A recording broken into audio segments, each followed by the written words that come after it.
Good afternoon, everybody. Now we are going to cover some of the most unusual, innovative of the late Renaissance artists today. In fact, it's actually a separate period within the Renaissance, and we have a lot of slides if you look at the syllabus. So we're going to get right to the slides in a minute or two, but I will make one announcement. I know at least one or two people joined just this week, according to emails I saw on my faculty inbox. So if that happens, if anyone is here for the first time today, would you please give me your name? And then I'm not going to take roll again. We already did that on Monday. It doesn't show that we have received it yet. I sent the handouts out last week, and I know they went through to most students, but not all of them. And I don't know why, because I have, very obviously very little isn't the word, no control over when things glitch.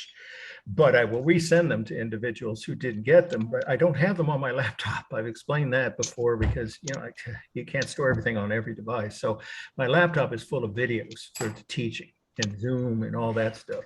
And that's as much as it's actually almost overloaded as I speak. So I don't store all my files here. They're at home, and I'm in Berkeley. I'm up in Berkeley, Santa Rosa, I mean. So here we go. Here's what I'm going to ask. Two things. Yes, we do have that on file. Okay. Here's what I'm going to ask. Please, everyone listen. If one of two things, if you did not attend a class before today, please give me your name and I'll write it down. And then next week I'll print out what should be the final roster. And I will need to take roll from that roster. Yeah, so the insurance is giving us a list of products. Hey, please, people, too many background noises. Sorry. Let's do that thing with the script at the bottom, which I forget how one of your fellow students has always been able to, right? Where you can see what I'm saying and I can see what you're saying. Okay. The 10 elements of composition we covered last week. I sent them at the same time as the 5 requirements for your paper, but not everybody got them. I know that. And yet I didn't find out about some of those until, thank you very much for that helpful movement to get us to where you can read some of the text at the bottom of the screen. Okay, so I understand, and I'm just letting you know that this is what I see from our end, that we are in process of the prior authorization, and we're just waiting to hear back from the doctor. Yeah, I understand. So here's my last, hopefully, time to need to take up all of our time with this house cleaning stuff, but it's essential. I've already taken roll enough times that I don't need to take roll again until the final rosters are done, and that's in the 4th and 5th week. So what I'm trying to do now, please, everyone listen, is if you have not yet attended one of my classes, that means you're a new student and I don't have you on my temporary roster. Okay, is that anybody here now? And if so, please give me your name and I'll write it down. I know at least one person said they joined just yesterday. Jaden, I think her name was. Is she here? Jaden Nguyen? I think I have that name right. Is Jaden Nguyen here? Okay, well, all right. I just have to try to get those names added to my temporary roster. Hand printed them in so I have them on some record when you do extra credit or you turn in a mini bio or whatever. Last call now is there anybody here who enrolled and this didn't show up the first 2 weeks? I doubt it, because I've called those names 3 times. Everyone's names who was in the original roster 2 weeks ago, I've called those people's names 3 times. I'm just trying to make sure I don't overlook someone and drop them inadvertently, because now I have to drop anyone that I haven't heard from by today. So tomorrow I'm going to be submitting drops. There won't be many. I told you on Monday, if you were here at Monday, those who were in the lecture, there's only 3 names, and those I've already called out. Okay, well, here's the other thing. If you were someone who didn't get, because you joined the class late or there was a glitch in your, in the transmission of either of those documents or any documents, I've given out 5, right? By now, everyone knows it's the syllabus, the course grading policies, the list of terms to know, and the 10 elements of composition. And just today, we already covered, I'm sorry, on Monday, we covered the 5 requirements for your papers. So all of that's on video, but if you didn't get any of those documents, just email me. And tomorrow, when I'm home with all the documents on my mainframe, I can forward them to you individually. Okay, everybody's clear on that? That's the only way to handle that. We need to get going with the must-know slides because we got quite a few. You have to cut one or two. Okay, let's start with the first one on the list should be well, actually it isn't, but I've made it the first one for today. You're looking at week 3, okay? And this one is one word, the title, Bacchanal by Titian. Action. Bacchanal. That's B-A, okay. And now I'm going to ask students to mute themselves because it's just while we get into the lecture, because I'm hearing way too much background talking. This is the most I've heard so far this semester. So students, if you're, yeah, please, that way, if you need to talk to each other, it doesn't disrupt the rest of the class. Okay, good. Bacchanal, B-A-C-C-H-A-N-A-L. Okay. All right, this is the kind of thing that drives all of us crazy. Someone's out there with a radio on, would you please? Yeah, I guess just, yeah. I don't usually like to mute all my students, but, and then you can unmute yourself, of course, at any point, and obviously you can do chats.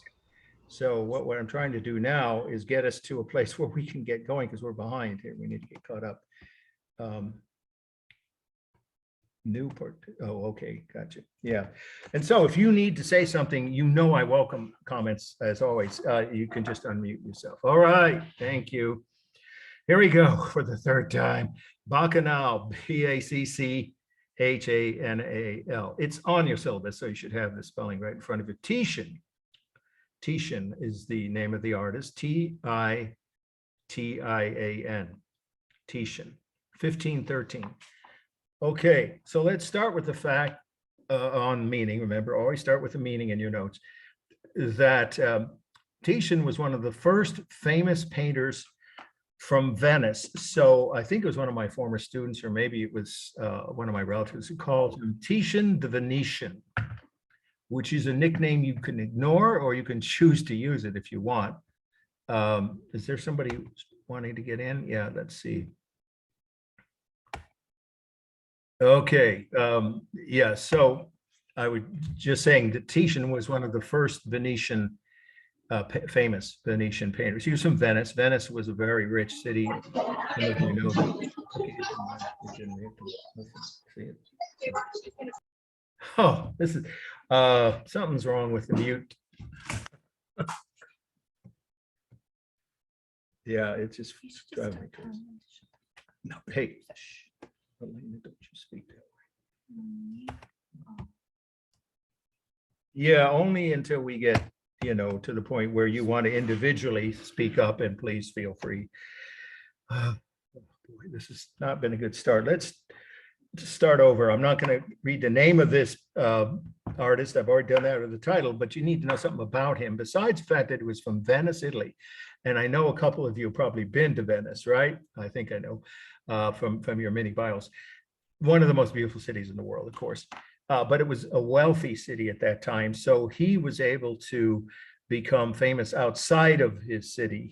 That's why we say he's one of the first famous painters from Venice, Italy, and his work was known all over Europe. Okay, so what we're looking at now is a painting of an orgy. And that's the word bacchanal is a synonym for that, right? It's a drunken orgy, to be specific, right? And so these are people participating on an island, just off the coast of Venice, I assume, near Venice, in all kinds of reverie, they would call, or sinful, the other word in the period at that time, they would have called this sinful behavior. But of course, it depends on your perspective. But at this point in time, not getting drunk by itself wasn't considered a sin, but some of the activity in the painting would have been by a conservative, critic, Catholic officials of the Catholic Church or so forth. So it was meant, in other words, why did he paint this scene of a drunken orgy? Because Titian was hired by the Catholic Church for most of his paintings to try and produce sermons in paint. His paintings almost all deal with religious themes, and many of them, this is the most famous of all of his paintings, but many of them deal with sin and or sinful behavior, again, according to the teaching of the Catholic Church at that time. Okay, so what do we see that's considered so sinful? Well, first of all, getting so drunk that you might, injure someone, yourself or someone else, is obviously what's in danger of happening here with this guy. You've heard the phrase tipsy. Literally, this guy is tipsy.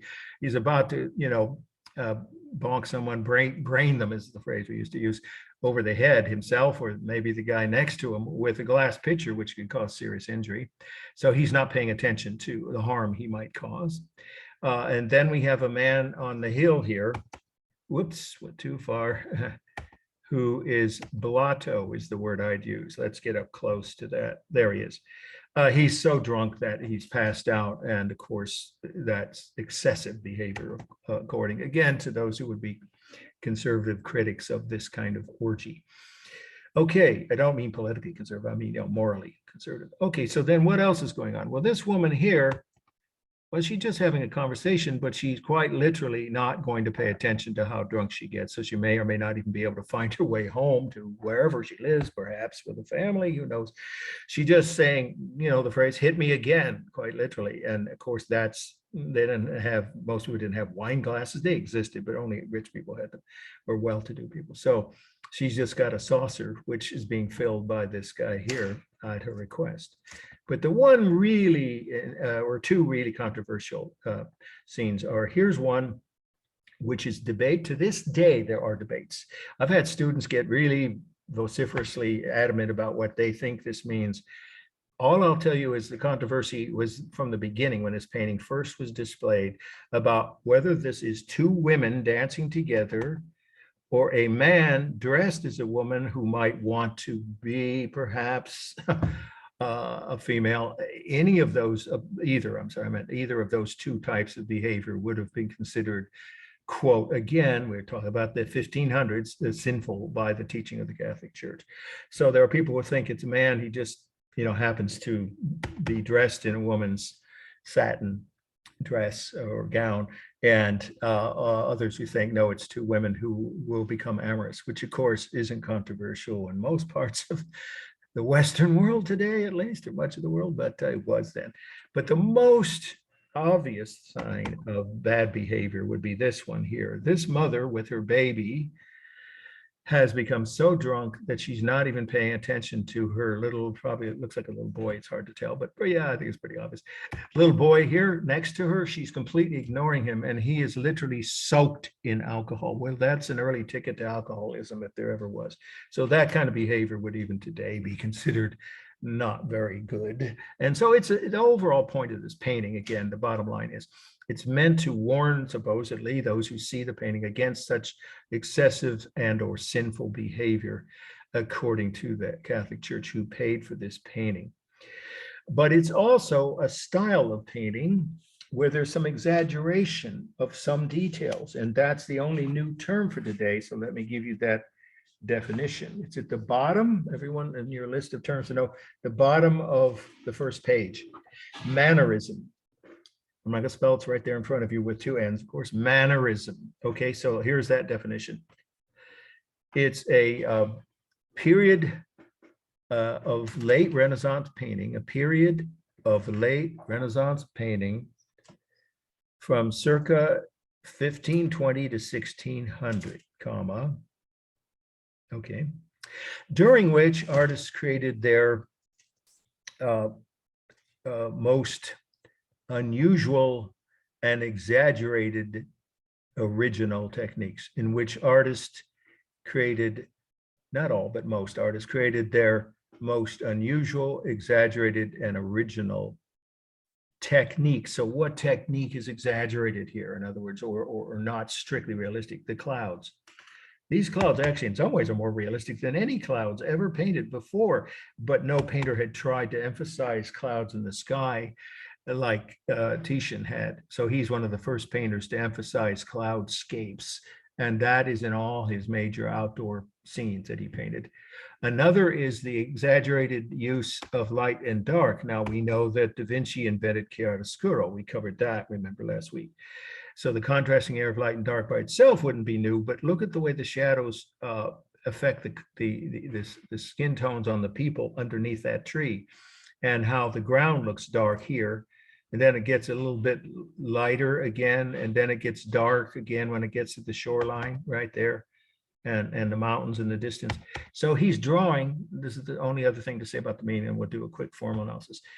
Titian is drawing our eyes, or the eye of the viewer, towards the middle and foreground, into the painting, further back into the painting, by the use of alternating, this is one of his original techniques, alternating areas of highly contrasting light and dark. Not just to show the face of Mona Lisa or a single portrait like Da Vinci did, or 2 or 3 people in a grotto. We saw that last week, but the whole painting has that effect. So he used this extremely varied, or you can say alternating, there we go, alternating areas of light and dark throughout his entire paintings, all the way onto the horizon, which is a relatively new technique. Okay, that's plenty on the meaning. So again, this is a Mannerist painting. Remember, that's the style is always part of the meaning of any slide. Okay, so then let's do a formal analysis. And again, we're not going to do all 9 elements on each of these paintings or slides. We'll never get through the semester. So I'll do about 6 of them. Simulated texture, well, it's a Renaissance painting. Even if it's a late Renaissance painting, it's still Renaissance. And all Renaissance paintings used very sharp and realistic textures, including on this satin dress that this either man or woman is wearing here, and on the cloth and other materials of all of the robes, dresses, blouses that the figures are wearing. And of course, on the tree trunks, and at least those leaves that aren't in deep shadow, you can see lots of sharp, realistic simulated textures everywhere, hair, skin, etc. And then there is the rhythm of the bodies. The bodies are almost all in motion, and even the one woman lying down is kind of, looks like her head's on a rock here, is at an angle, a diagonal, her upper body. And the man that's totally out of it here, completely unconscious on the hill, his legs are at diagonal. So it's both the repeated shapes of the human bodies creating rhythm, of course, arms, hands, legs, heads, but also the entire painting, almost all of it, is dynamic. In fact, I don't really see much stable except maybe a couple of the tree trunks, but even there, they're tilted somewhat. So it's almost entirely dynamic painting. Now here, the outlines are mostly thin outlines around the human figures and the trees. I don't see much bold outline, maybe a little bit on this tree trunk. For space, we have atmospheric perspective, you see on the mountains in the distance. There's no question that there is a vanishing point, right, about where this cursor is. That would mean it has scientific perspective. Then it has overlapping, of course, and diminishing size, right, as things get further away. And there's foreshortening on the hillside and on some of the human bodies to some degree, the shoulders of these 2 women. Okay, and then the colors are an alternating use of cool and warm. Warm on, of course, skin tones and hair are always considered for every human to be warm. But then we have warm on the hillside, cool on the sky and the clouds, and cool blues and whites on some of the clothing. Here's a close-up. I took this myself at, you have to write this. It's at the Prado, this painting. That's one of the great museums. In fact, I put it in the top 3. Most people do. If they've been to, the Louvre would be the top museum, and then the Hermitage in St. Petersburg, Russia, which not too many people get to, but I've been there twice. And then you get to, the other great museums in other parts of the world. But at least for Western, again, you want to say Western painting and sculpture, one of the top 3 is the Prado in Madrid. If you ever get to Spain, you should go there. So they own this painting. And you can see here the simulated textures, right? And the modeling, of course, is also strong and realistic. Okay, now this is equally controversial. And I'm going to tell you, I can't openly say what some of the scenes, or details, I should say, in each scene depict, because it's a little bit scatological, if you know what that word means, or controversial. It was meant to be. So this is our next must know. And this is the Garden of Earthly Delights, forward, just like it sounds, Garden of Earthly Delights. The artist name is Bosch, B-O-S-C-H, 1515. Okay, so let's start out with the fact that nobody knows much, just say very little. I would keep it simple. Very little is known about Bosch. Nobody knows what year he was born or died. That's surprising right there. And or anything about his upbringing, his childhood, his background. What we do know is that he painted scenes in a similar way, and it's mannerist. If it's exaggerated, and you're going to see the effect of exaggerated detail all through this painting. So it's a mannerist style painting by one of the most famous mannerist painters. Titian was one of the first, but Bosch was, well, it's only 2 years after the Bacchanal, was also one of the early mannerist painters, and some would say the most famous because of this painting. It's so controversial, and it created quite a sensation even back when it was painted, and still does today. So what is it? It's a triptych. We haven't had that term, and it's not a new definition. I'm not adding it to the list. It's not on the list. But a triptych is a painting with 3 main panels. It has 2 side panels and a large central panel. That's all you need to know. It's a 3-panel painting where there's a large central panel and 2 smaller side panels. You see that here. This is also in the Prado, by the way, and it's right next to, if I recall, that last painting, which is why I put it in this order here for you to see. It's also, what is the purpose of this painting? It's also a sermon in paint on wood instead of canvas. The last one was a painting on canvas.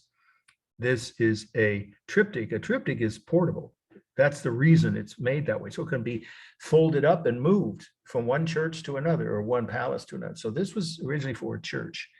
And it was meant to be, again, a sermon against, well, sort of the same kind of topics that Bacchanal was, but it's much more explicit, much more graphic in its sermonizing, I'm sorry, that's the word, sermonizing, or warning, if you want to write it that way, warning against all kinds of sinful behavior. Many historians have said it this way: this painting depicts every kind of what was, quote, again, at the time considered sinful behavior known to the Western world. And it's a big statement. Well, let's see. Let's examine each panel here. This is the Garden of Eden panel. Whoops, I'm sorry, I forgot I have them individually. Let's do them. There we go.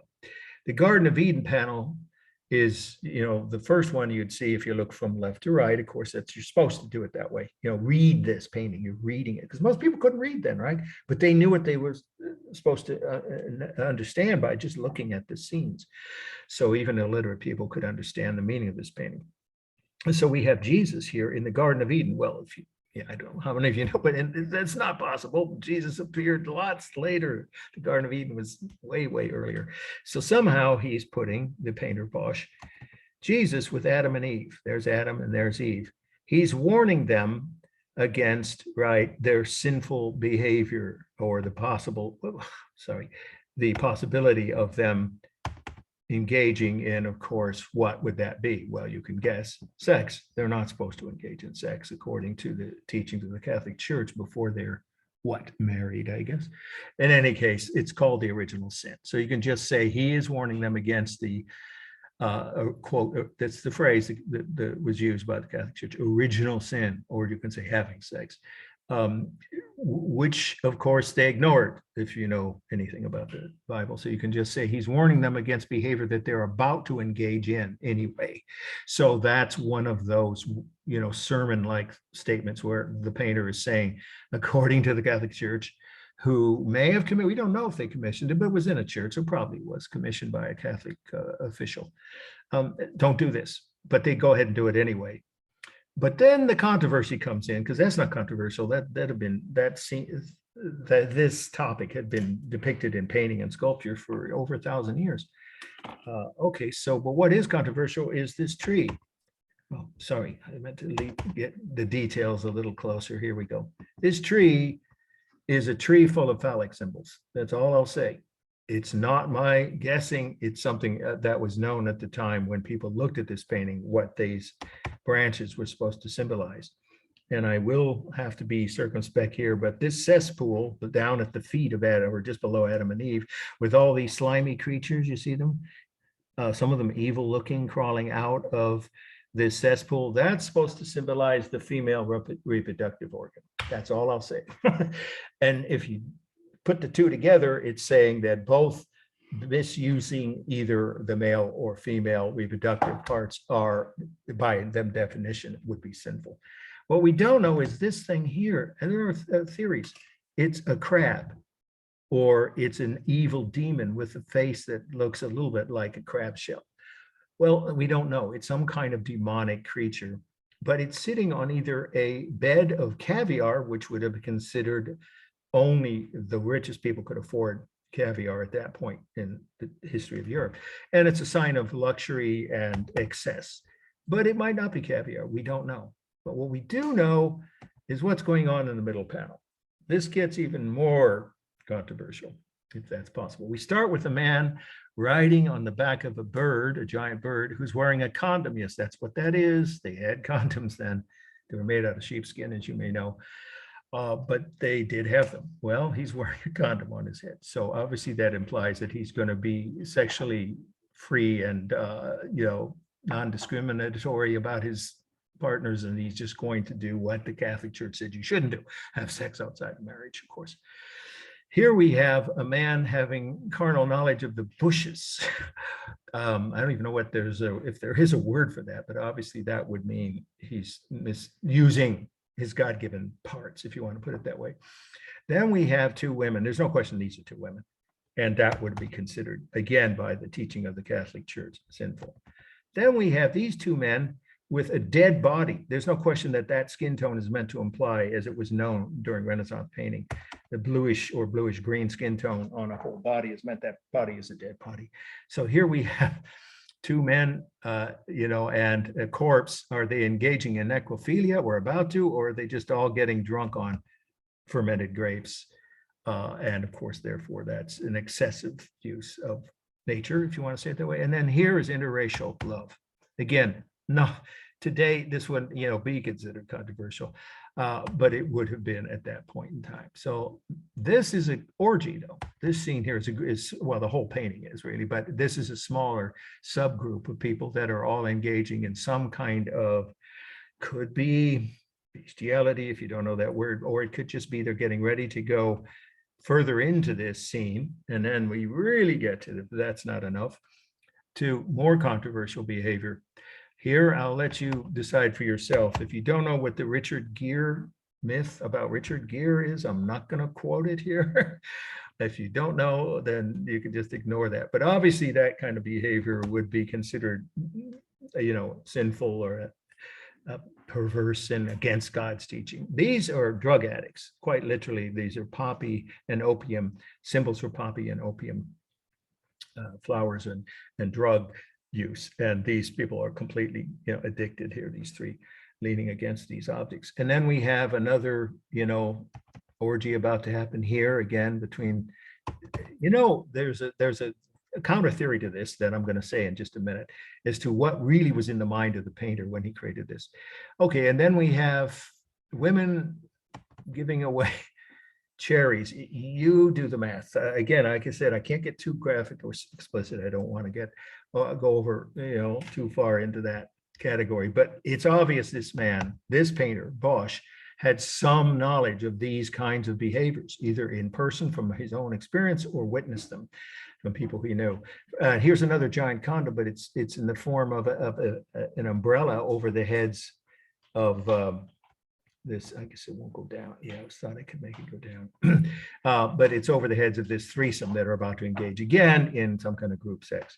Here's the final thing that does make some people, and I happen to agree with this, think that Bosch, that's a self-portrait. Most people agree that's him, the way we think he looked based on descriptions. There's no portraits of him done. He wasn't famous enough to have other artists paint him, but perhaps letters and descriptions of him from a few people that knew him. And also the fact that he was known to have put himself into other paintings. Not many of his paintings survive, but this is his most famous. So if that's him, look at his face. Look at the expression on his face. I think It's a way of him saying, yeah, I know all about these kinds of behaviors because I once engaged with them, but you shouldn't. In other words, it's a way of him saying, I'm very familiar with these activities because I experienced them. But we don't know that for sure because, like I said, very few people know anything about his background except when he was doing some of his late paintings. He only lived to be in his 30s, so he didn't live very long.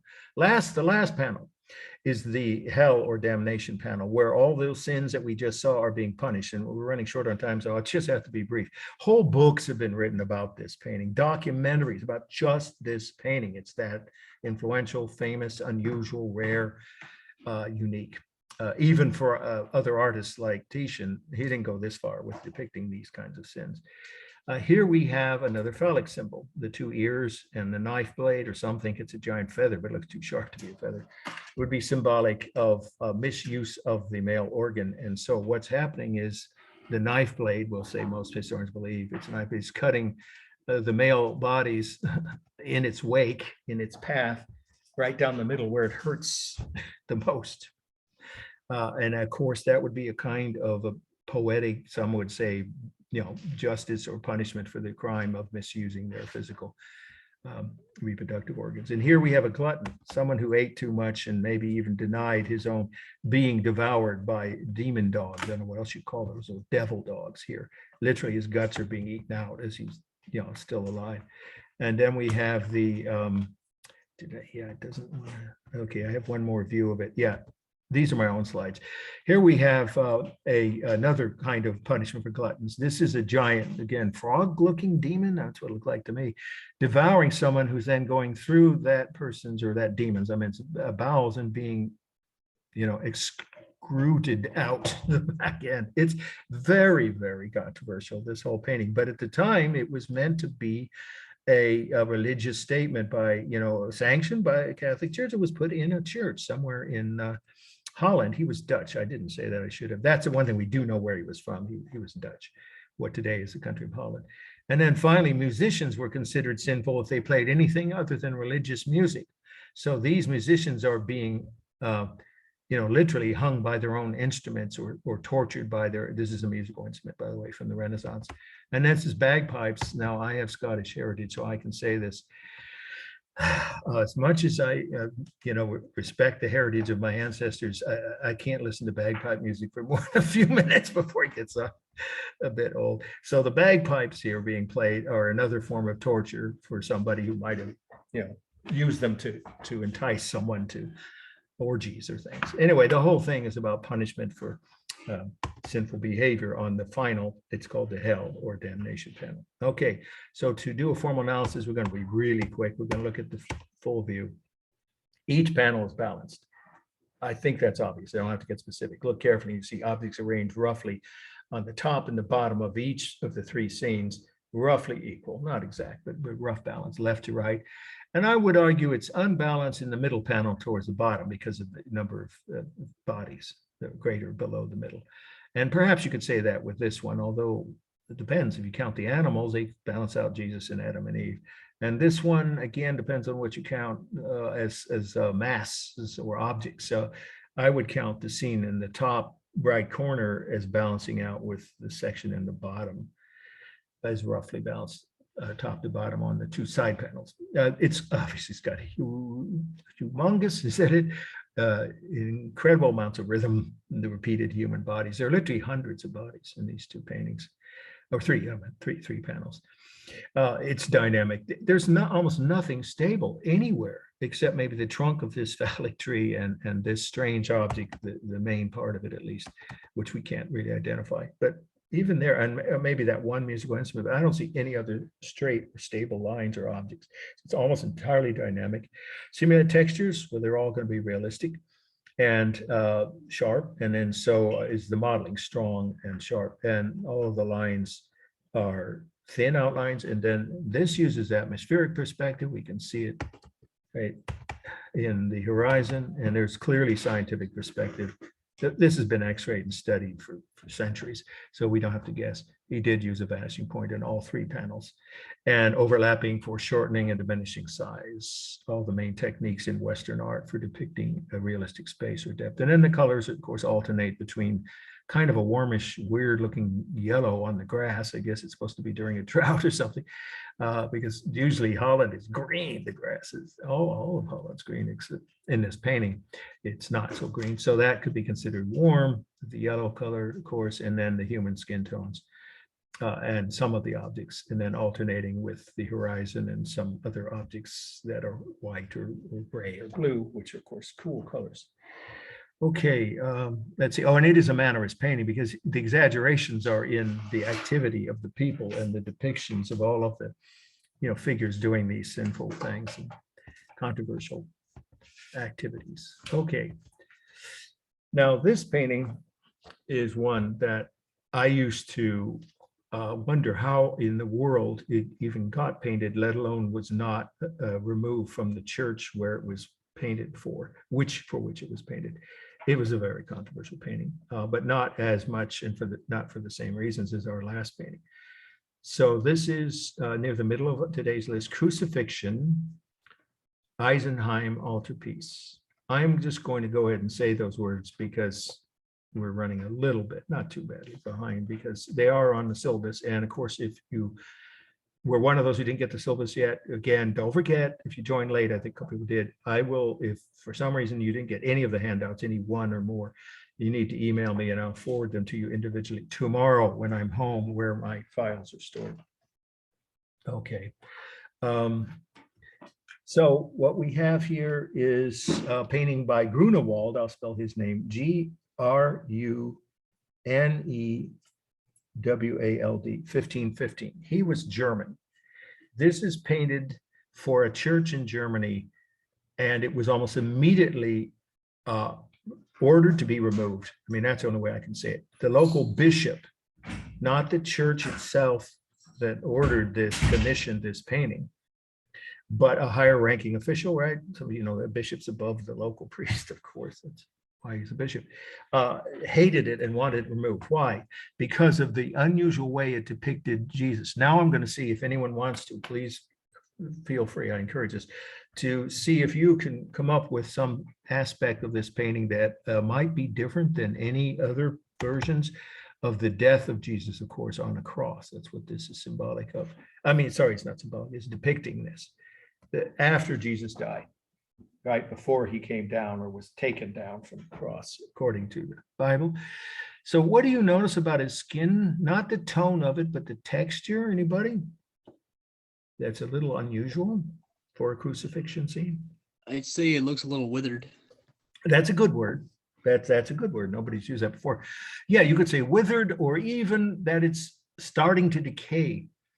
Yeah, you can just say it is not normal skin tone, and it looks like, obviously a dead body might look. So withered is a fine word to use, or you could also say like it's starting to decay, or the skin itself is not, normal. It looks dead.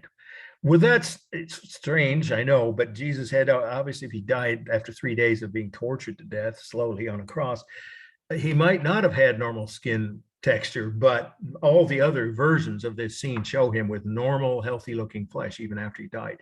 So that's Grunewald saying, that's not what most people think he would look like if they ever came to that scene and saw this moment in Jesus's, right after he died. So he was just saying it's more realistic, but the Catholic Church didn't like that because they wanted to show Jesus's body as though it was perfect after he had died before he goes to heaven. Okay, here's another detail. And it's here, his fingers in his hands, actually, in the way the fingers are positioned.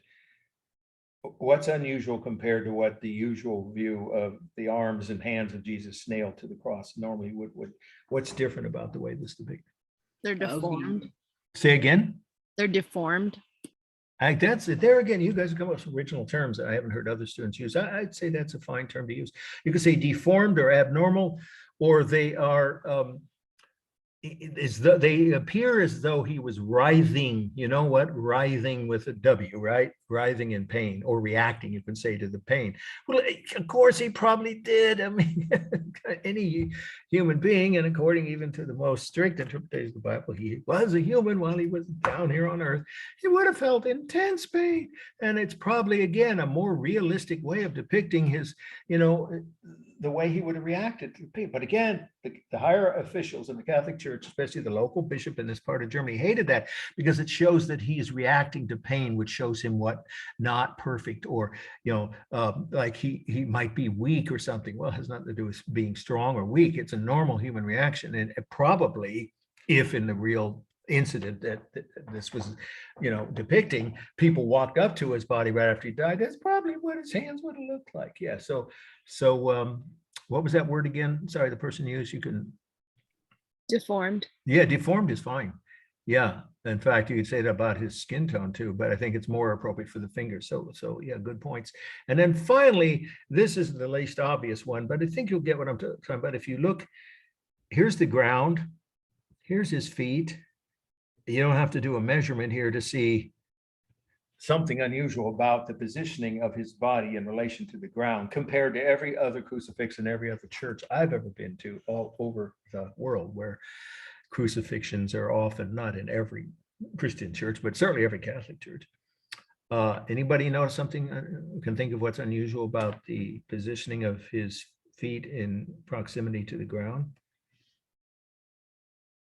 It's not so obvious, but no one ever showed him that his body that close to the earth or almost dragging in the dirt. That might have been the most objectionable thing, I think, the Catholic hierarchy. Again, not the local priest, they commissioned this painting, but that's not what the Catholic Church wanted you to think, that Jesus was almost in the dirt when he was literally hanging there just before he died. So supposedly all three of those things put together were a kind of an insult to the way the Catholic Church felt Jesus's death should be portrayed. And then there's some people objecting, it might have been the same bishop, I can't remember, to the way Mary, that's Mary, mother of Jesus, is depicted here. Okay, which is in rags. Well, she was a poor woman who wandered around parts of the desert with, at times, visiting her son, or otherwise, didn't, live a very high-end lifestyle, obviously. So she might have been dressed in rags. Who knows? In any case, that no one had ever shown Mary in clothes that looked that ragged. All of these things were offensive to the higher ranking officials of the Catholic Church, making this painting controversial. But the people at the church refused to have it removed and fought, if you can say, to keep it in their church. Now it's in a museum, and I think it's in Holland anyway, or maybe Germany. So it's a controversial painting, and of course it's Mannerist for the reasons I just mentioned. The ways Jesus' body is depicted, all of those three things I just mentioned, mark it as a Mannerist or exaggerated late Renaissance painting. Okay, formal analysis. We're going to keep moving here. Is it centered? Well, not quite. You see that line? That's the middle of this church. It's not a triptych, though. It looks like a triptych, and if you said that, I wouldn't take points off if it's on the exam. I'm not saying it will be, but if it is. However, you can see it's got more than 3 panels. There's a 4th panel down here at the bottom of them removing his body from the cross, or after it's been taken down. So it's not technically triptych. You can just say it's a multi-panel painting. That central panel isn't even the side, isn't placed. His body, Jesus' body, is to the right of the center. So it's unbalanced toward the right. And also, some people think, though, that these two figures, and that's the other Mary. Sorry, we've got a problem with the people talking in the background again. Sorry, if you can mute yourself. It's one of those days. Okay, I'll just keep going because we really have still several more things to cover. This is or isn't balanced depending on how you view it. If you think of these two figures here as giving more weight to this side, then maybe in a kind of approximate or rough, again, you can use either word, balance, it is maybe roughly, because Jesus' body is clearly mostly on the right side of the midline, right? There is a midline, but there's more objects, right? 3 people, and here it's just 1 sheep, right? And John the Baptist is the figure in red. So the two Marys, right? His disciple Mary Magdalene and his mother Mary, Virgin Mary, they call her, and then one other disciple might counterbalance it. In my mind, it roughly feels balanced, but definitely it's unbalanced toward the bottom. And of course, the rhythm of the bodies are obvious. You begin to do some of these things, I'm sure, on your own, some of these formal elements. The symmetric texture, is it realistic? I'd say it is, just because, after someone's been, tortured and died on a cross, their body probably would have this texture, their skin, I mean, right? But anyway, that would make it sharp and realistic. And then we have the robes here, of course, and the hair and the skin, all those textures are realistic. Scientific perspective, it's harder to say because it's a nighttime scene.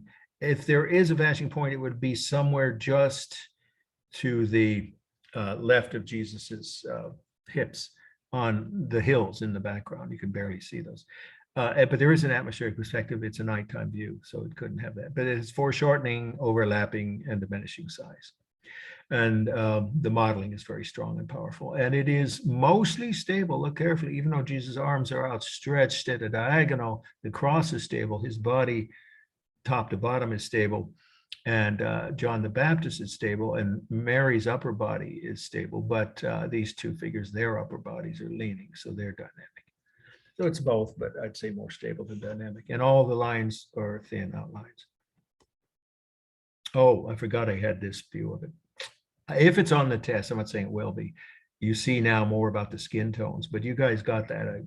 That was really good. Those the adjectives used to describe the unusual textures and the placement of the fingers and then his feet being almost touching the dirt, which was the most controversial feature. Okay, let's move on. Okay, if there's any artist that you remember from this week's lecture, after, of course, Monday, we covered Michelangelo, but from today, today's lecture, I hope it's this man. This man was so far ahead of his time and so socially conscious.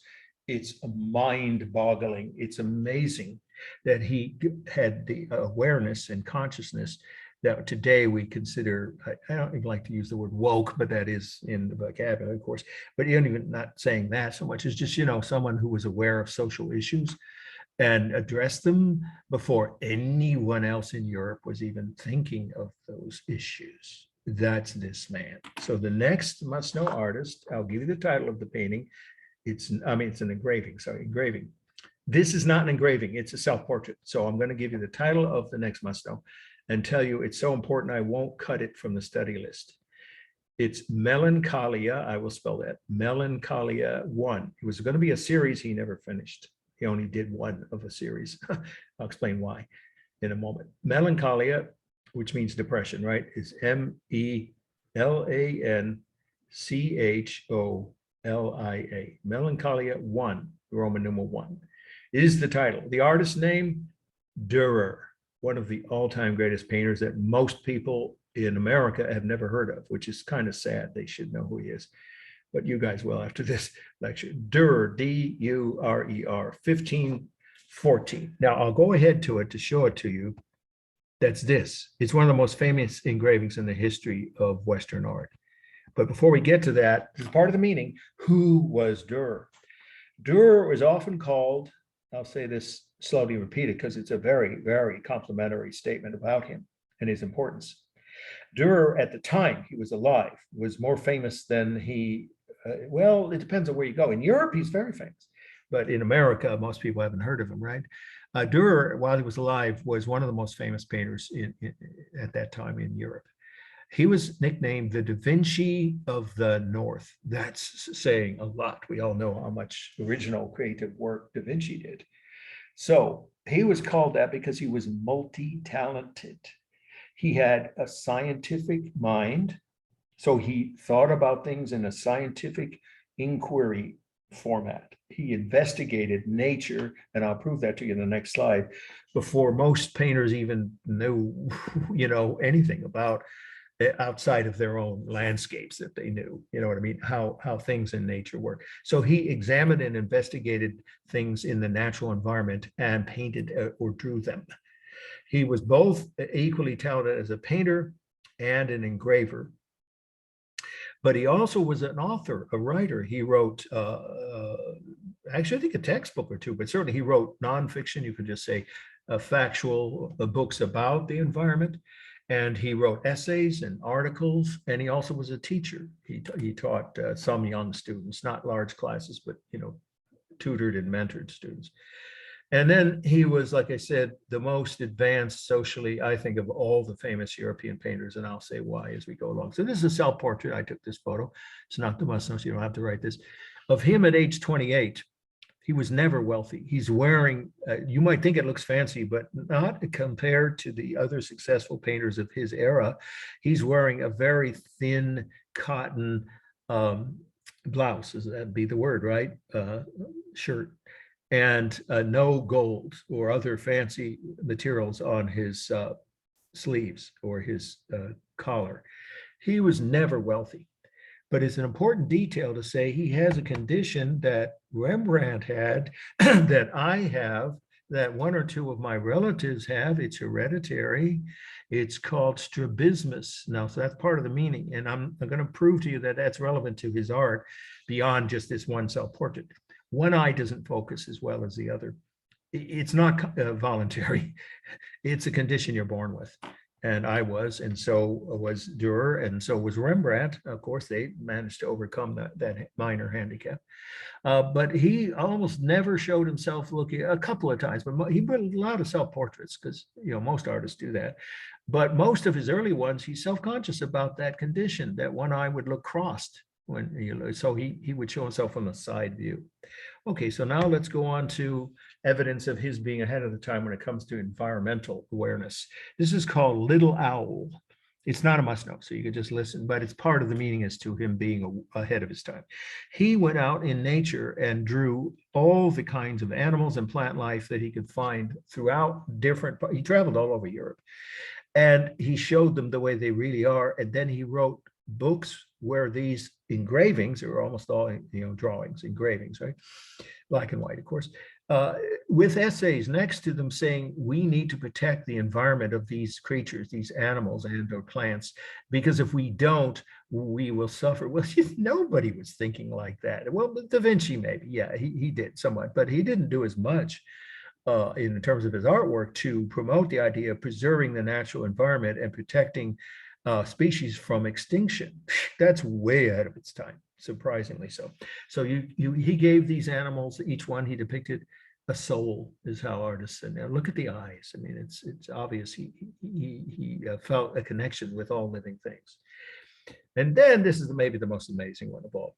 Now this is the title from the period of time, the Negress Equatrina. Sorry, that would be like Catherine in English today.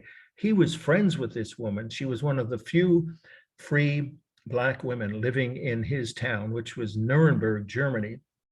Well, I've been to his house. It's a museum now. Not only was he friends with her, but he not only painted her portrait. This is the first accurate portrait of a Black woman in European art history.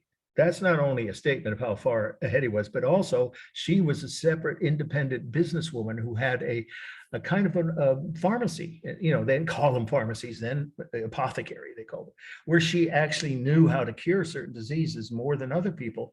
And he not only, obviously he respected that, but he also identified with her because look, she's got that same condition that he had, strabismus. They were friends for decades. And that's right there itself, obviously very unusual for the early 1500s. So here we get to the must know. And this is a powerful statement that can apply to all human culture, all human societies. And that would be about mental illness and the way mentally ill people were treated. So before we go into the specific details of some parts of this engraving, does anybody know how people in the 1500s who were mentally ill, how they were treated? Anybody? I bet some of you do. They were considered possessed by demons. Yes, they were considered evil or possessed by devils or dangerous to the point where they were not only locked up, but chained to walls and even sometimes denied food or whatnot, well, sometimes even starved to death, but usually just given very, very poor rations. if any, like maybe only once a day, they got some kind of a horrible meal, and they weren't allowed to be visited very often, if at all, in some places by their relatives. And they were considered sinners, as if it was their fault that they were born with or suffered from mental illness. Torture was even used on some of them, as if that would somehow, quote, cure them, right? It was the grossest ignorance, and of course, it was a common all over Europe. So he knew that fact, and then he was a victim of depression in his later years. And what he did was depict himself. That is a self-portrait of him late in his life. He lived to be about 56 or 7, which is an average life period back then, or lifespan. It's after he lost everything. His mother died. His wife became, well, perhaps mentally ill, but unstable. He lost his clients. There were wars, there were famines, there were plagues. This is, Europe during the, era of the late, well, it was a Renaissance, but really things hadn't changed much in terms of everyday life for most people, right? Poverty was, and of course the oppression was intense. And so he was trying to argue that mental illness can strike anybody. It struck him late in life. It took him 2 years to get over it. It's called chronic depression. He wasn't born with an inherited mental illness like bipolar or manic depression or any of those others. But his statement here is, we all should be compassionate when we have someone or meet or know someone who is suffering from mental illness, because it can happen to any of us at any time. And it's not a sin. It's, misfortune that we should be sympathetic. And it's hard to explain how far ahead he was of the thinking of even most well-educated, intelligent people throughout Europe. They didn't think that way. Or if they thought about mental illness, only if it happened in their own family or to a close friend did they even think about whether the treatment of mental ill people was right. He was arguing very passionately in this this engraving against that. Here's the title in German. If it's on the exam and you spell it without the H, you will get credit, because of course that's the German spelling. So everything here is about depression. You've got a cherub, right? This is the last part of the meeting. A baby angel, literally, obviously depressed, looking down at the ground. He's depressed. That could be self-evident, I think, here. And he's also dressed as both human and divine. So he's saying even angels could be depressed. And he has a dress on, so he's saying, no, he didn't happen to dress that way at all during his career. He's just saying it could be a man or a woman. It could be an angel or a human. It could be a cherub, or even the dog. Look, the dog is depressed. So he's saying it could strike any living creature at any time. And you need to be, we need, society should be compassionate and treat people with empathy and care, not abuse, if they are suffering from mental illness, whether it's temporary or permanent. That's so enlightened, and it's hundreds of years ahead of its time. Not until the 1800s did some of the more enlightened thinkers start saying that in a general way about psychology and stuff. Didn't even exist as a science back then. Okay, and there are people who don't know the meaning. Okay, this could symbolize life and death or the passage of time. Nobody knows what this means. There are theories about this set of numbers. He was a very mysterious painter in some, I mean, I keep saying painter. Well, he painted many things that were mysterious, but in his engravings, he often left symbols to your imagination, or he figured some people would understand them, but he didn't always explain them. And here he just meant to have a statement that I already stated. This is his passionate plea for understanding and kind or compassionate, caring, I guess you'd say, treatment of mental illness. However it happens or appears in any person, they shouldn't be abused. Formal analysis, well, there's no warm or cool colors. It's all neutral, of course.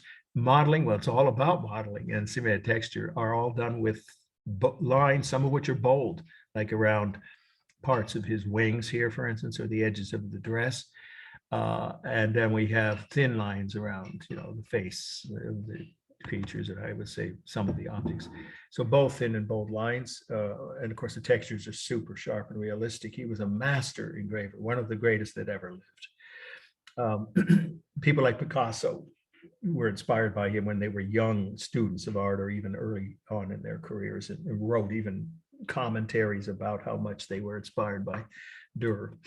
And then we have the rhythm, of course, of the objects or the folds in his, you could say his Dürer's, because it was self-portrait, robe or dress, and of course on the wings and on the obvious textures of the skin and the hair and the dog and the building. I assume it's a building. It looks like a brick building or stone building in the background. The rhythm, arms, hands, of course, and a ladder and objects on the ground that are similar in shape. He actually did some sculpture too. That wasn't what he was famous for, but he stopped creating all art during this period when he was depressed because of all these. I mean, he lost his home and his studio. He had to, rebuild his career and his clientele after losing just about everything except his physical health. And his wife didn't die, but his mother had, and she had been supportive and helpful, and his clients couldn't afford to hire him. So it was a very difficult time. Okay, what about space? Well, we don't know, but it probably has scientific perspective on the horizon. Obviously, it can't have atmospheric perspective. It's in black and white, but overlapping, of course, foreshortening, right, and diminishing size is prevalent. And is it balanced? I would say roughly, but because this upper right corner is mostly empty, I would certainly say it's unbalanced at the bottom, clearly, but left to right, it depends on if you count this shooting star and the bat carrying a banner. That's what that is. With the title, is that enough mass to? Probably not. So you can say it's unbalanced toward the bottom and toward the right. Okay, let's see how we're doing. We're doing okay on time. We're doing pretty well.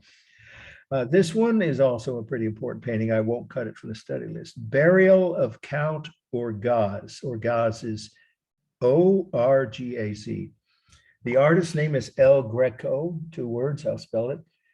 E-L and then capital C, sorry, G, I apologize, capital G-R-E-C-O,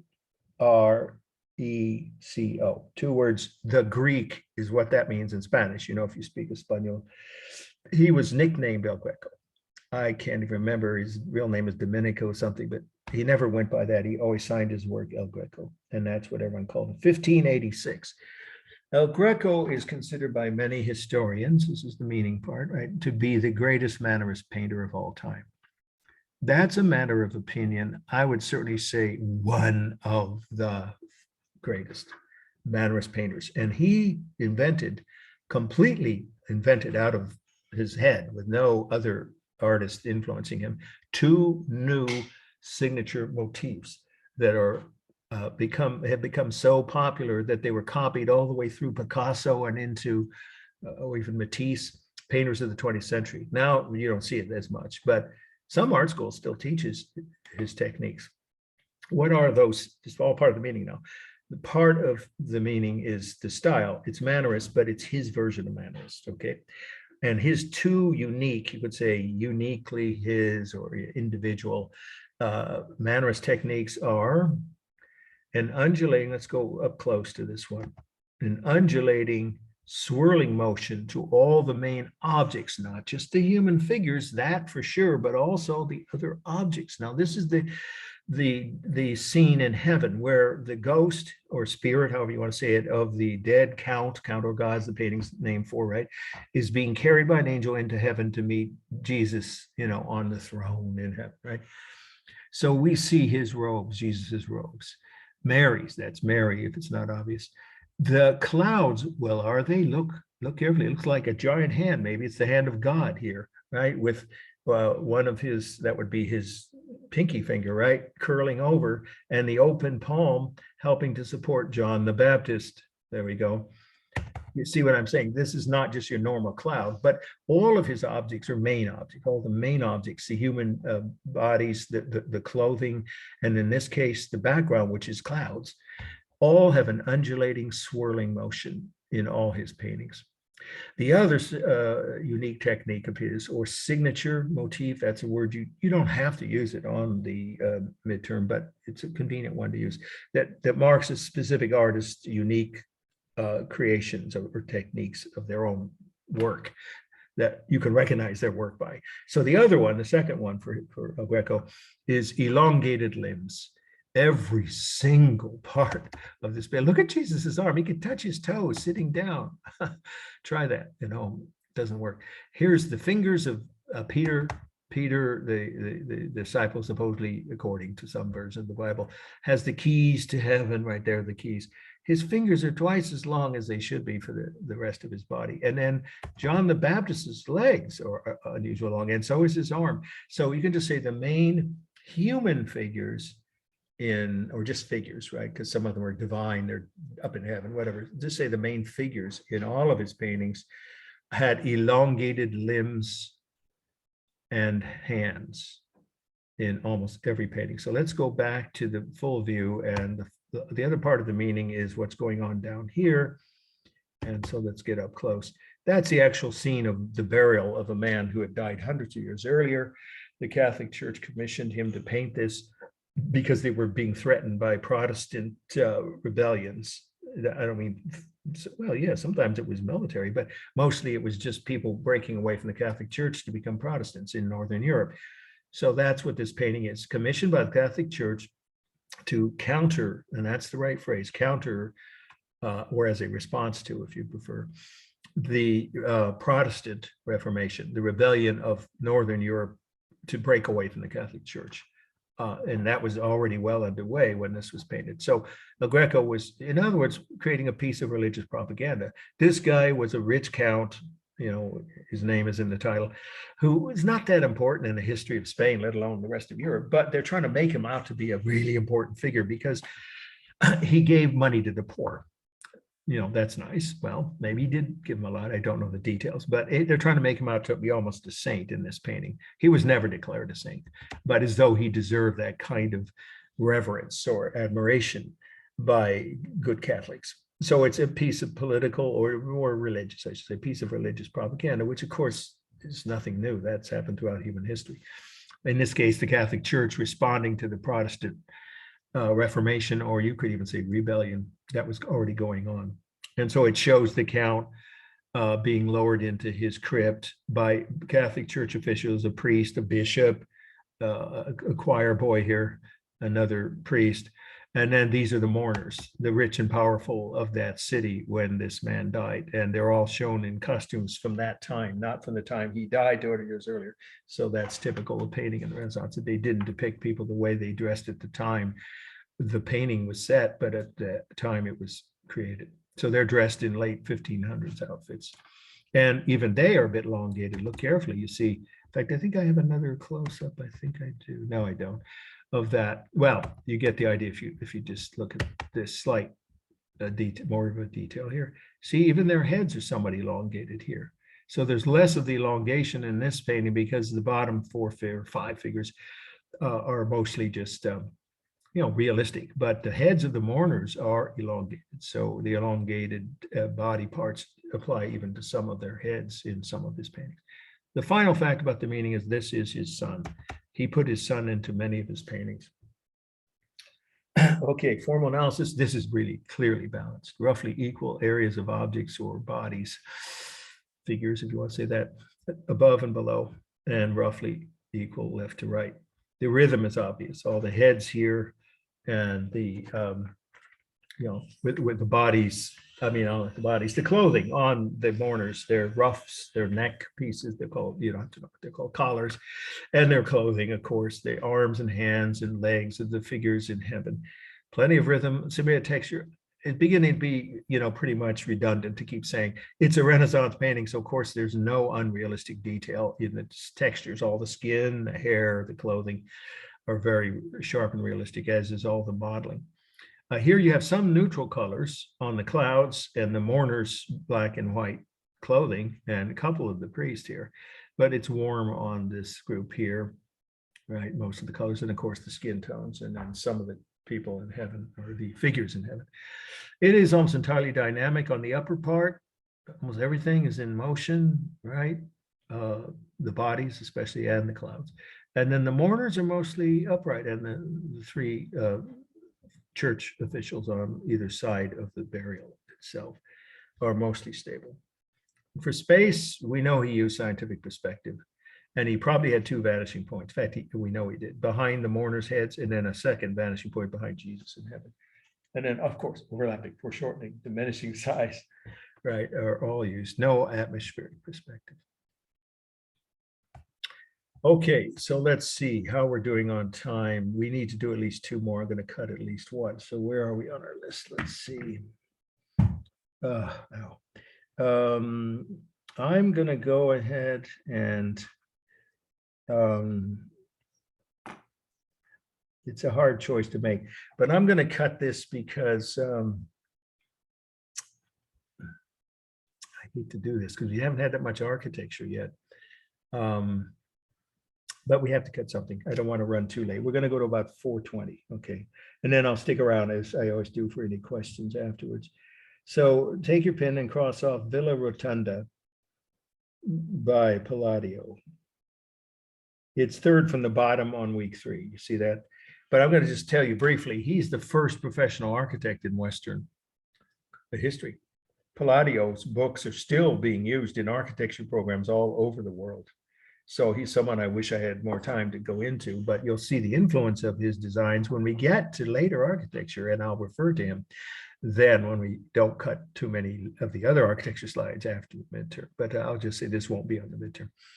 It's one of the first houses to use professional design techniques and motifs in a way that was then copied. You don't have to write this, all over Europe and then later all over the world. He invented a whole system of design that are still being taught in schools. Not Frank Gehry. He would never do a building like this or even similar to it. But many architects all the way through even into the 20th century did use his system of design and had books that were translated from Italian. Of course, he was Italian. He was in Venice. And so he's considered the first professional architect in Western history, one who actually taught and trained other architects and wrote whole books about how to become a good architect and design different types of buildings. Very influential, but we have to cut something. Okay, this I'm not cutting. The Last Supper by Tintoretto. Tintoretto is Tintoretto, 1594. You've never seen a Last Supper like this. Tintoretto was also from Venice, and he is one of the most, you could just say, one of the most famous Mannerist painters. In this scene, he depicted his, again, signature motif, I think it's the right word to use, that he used in all his paintings, or almost all his paintings. And those three techniques, which are all Mannerist because they're his own unique exaggerations, are spiritual creatures, you could say mysterious or spirit-like creatures around the borders. These look like ghosts, don't they? But they're probably angels flying around the ceiling of the room in which Jesus had his Last Supper. It's not obvious that's Jesus. And this is Judas leaving the room. He has the lowest level of halo, barely visible halo, and the others are brighter, and Jesus, of course, the brightest, so he's the most important. So the use of you can just say mysterious or supernatural creatures around the outer edges of his paintings, in this case across the whole top of it, is one of his signature motifs. Another is an extreme chiaroscuro, where almost all of the background is so dark you can hardly see. You can't even see the walls, really. And you wouldn't know it was a room if it weren't for the floor, right? And the tables. And of course, it's an interior view of an inn. And then the third feature is his extreme oblique angle. That is going to reappear when we get to Impressionist paintings. You'll see what I mean when we get to Degas. So now you just write it. And of course, oblique is not double E. It's oblique. Oblique angles or exaggerated diagonal angles. He's one of the first painters, Western painters, to ever do that. He was trying to make it look like a scene we just stumbled onto by accident. We were walking down a hallway. We heard some noise in a room, and it was Jesus. We maybe didn't even know who he was. And we opened the door, side door to this room, and said, oh, I see. That's not the party I'm supposed to go to. That's not the room I meant to go into, and we turn around and leave. That's literally the effect it has. Now I'm using my own way of describing it, but that you can write it however you want. He meant to create an informal, inviting sense to these paintings or these scenes in his paintings by using this extreme diagonal, and the right word is oblique angle, that no famous painter before him in Europe, at least Western painter, had ever done. And it did draw people in, it got their attention, and his paintings often got much more positive reactions from the public and critics both, because of the oblique angle. It draws your eye and your attention into the scene. The further back you go, the more you notice. And then the final thing that's not a signature motif, but about this painting that made it controversial, is this scene is in a dive, right? There's no other word for it. It's a dive. And that probably is a kind of inn that Jesus could have afforded to have a dinner at for his last meal in his free days before he was arrested, right? So the night before he's arrested by the Romans. Probably is where he kind of place he would have met his disciples for the last time, but no one else had depicted it, including Da Vinci, that way. It was a much more respectable, I wouldn't say high end, but respectable settings in all the other Last Supper paintings until this one.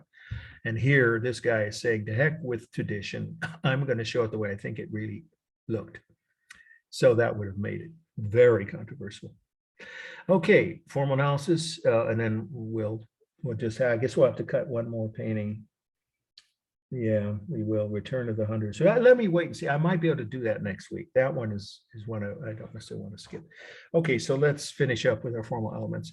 This is roughly balanced left to right. There are people who say there's so many more figures on the left that even though these figures are much larger and the floor and the table here have some balance, they think of it as unbalanced toward the left.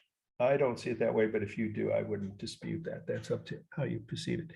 It's clearly unbalanced toward the bottom because there's empty space up above them, up to the ceiling.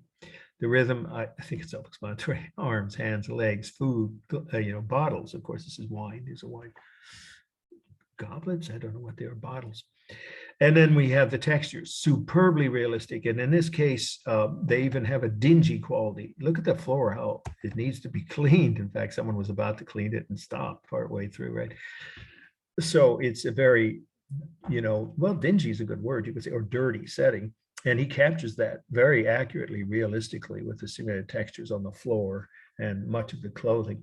And then we have, is it dynamic or stable? Well, it should be obvious. It's almost entirely dynamic. The tables, the floor all go off on a diagonal because of the oblique angle, but the human figures are mostly in motion. But you could make the case, some of them, a few of them, like this man sitting upright here and this man, but that's pretty minor, except for the ceiling. Most of this painting is dynamic. And it has overlapping foreshortening, diminishing size, of course. And scientific perspective is definitely used. No atmospheric perspective. And of course, the colors are a mixture of warm and cool blues, cool whites, and a little bit of gray, and then cool, warm reds and tans and yellows. And then the modeling is very strong, and particularly even on these mythical, or let's say ghostly creatures on the ceiling. Okay, here we go. It's 4:20, so.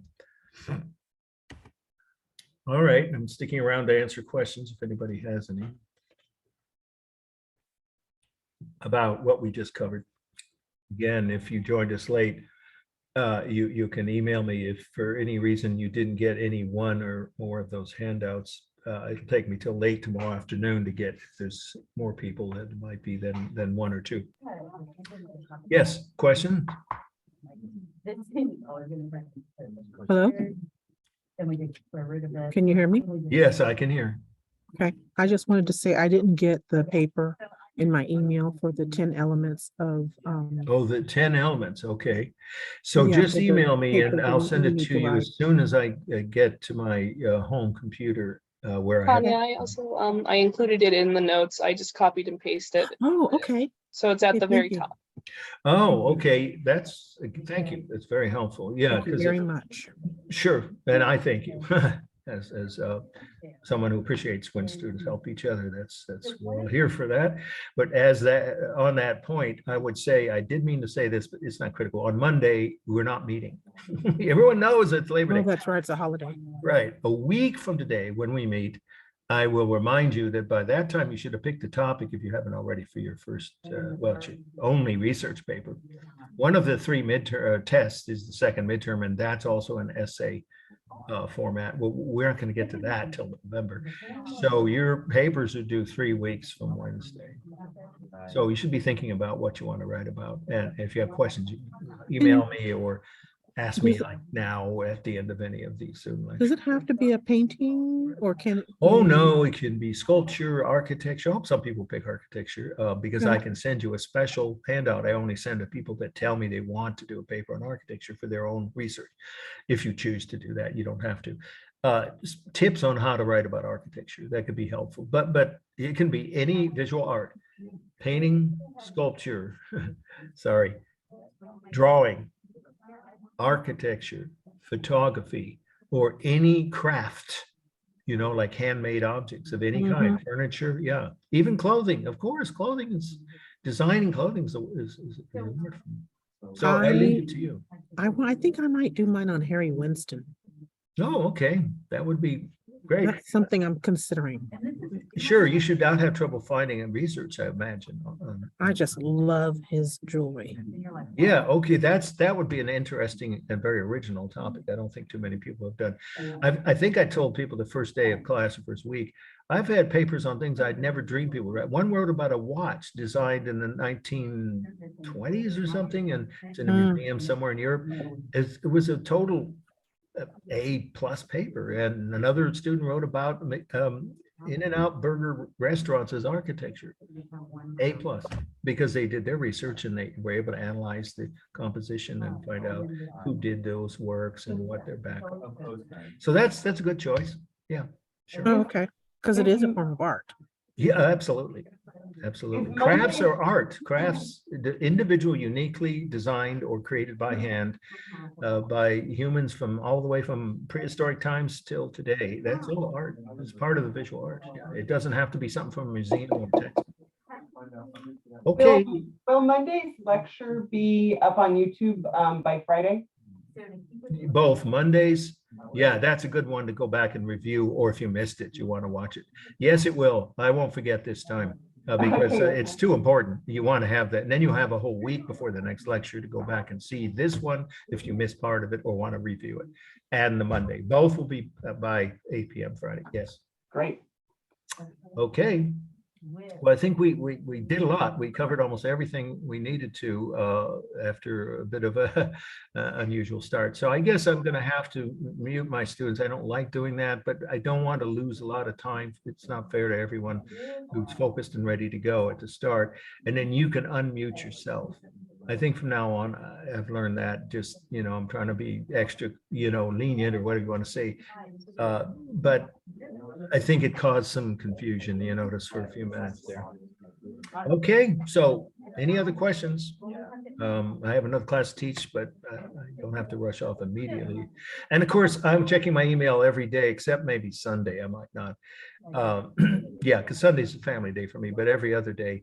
So if you have any questions about the upcoming assignment, the paper, or again, if you still haven't gotten any of the handouts, ask me and I'll send them to you individually. All right. Last call. Anybody have any other questions? All right, you guys. Thank you. Gucci, there's a person you could write about, or yeah, a work of art from the Gucci. I mean, they've been around for generations, of course. There's so many kinds of visual art. Well, there's a recent movie. Yeah, that's right. There is. Yeah. I didn't actually get to see it, but I heard people say it was interesting. And then, you know, there's Coco Chanel, but of course, we're not talking about perfume. That maybe the bottle could qualify as a work of art, but fashion of any kind, what's your name? Last, I can never pronounce it. The Asian designer, fantasy designer of dresses. It's at the Legion of Honor. I saw an article today in the San Francisco Chronicle. They extended that exhibit to the end of November because it's so popular. Any of her dresses or items of clothing or accessories even could be considered a legitimate topic for a paper on visual arts. If you have any questions you're not sure, just email me and I'll say, yeah, that almost always, unless you're talking about something mass produced, you know, that wouldn't be considered individual art, work of art. But if it's all done by hand or anything, I mean, done by hand, or original, and it's a visual object that you can analyze with those elements, it qualifies. But I can confirm anything that you're not sure of if you ask me, text me, or I'm sorry, text me, email me, or ask it in class like now. All right, one more time. Anybody have any other questions? You guys have a good holiday weekend. I hope you'll get to relax a bit on the weekend. It's going to be super hot, so keep an eye on not overloading this is important. Turn off as many lights as you can, and maybe, only stay in the rooms where you have a fan or something, but, keep, if you have air conditioning, which we don't, keep it set lower than you would normally. Otherwise, there'll be blackouts like there was 2 years ago. Let's hope we don't have to deal with that. Otherwise, everyone, okay, you guys take a week off here, have a good weekend, and I'll see you on Wednesday, not Monday. All right? Take care. Bye. Bye.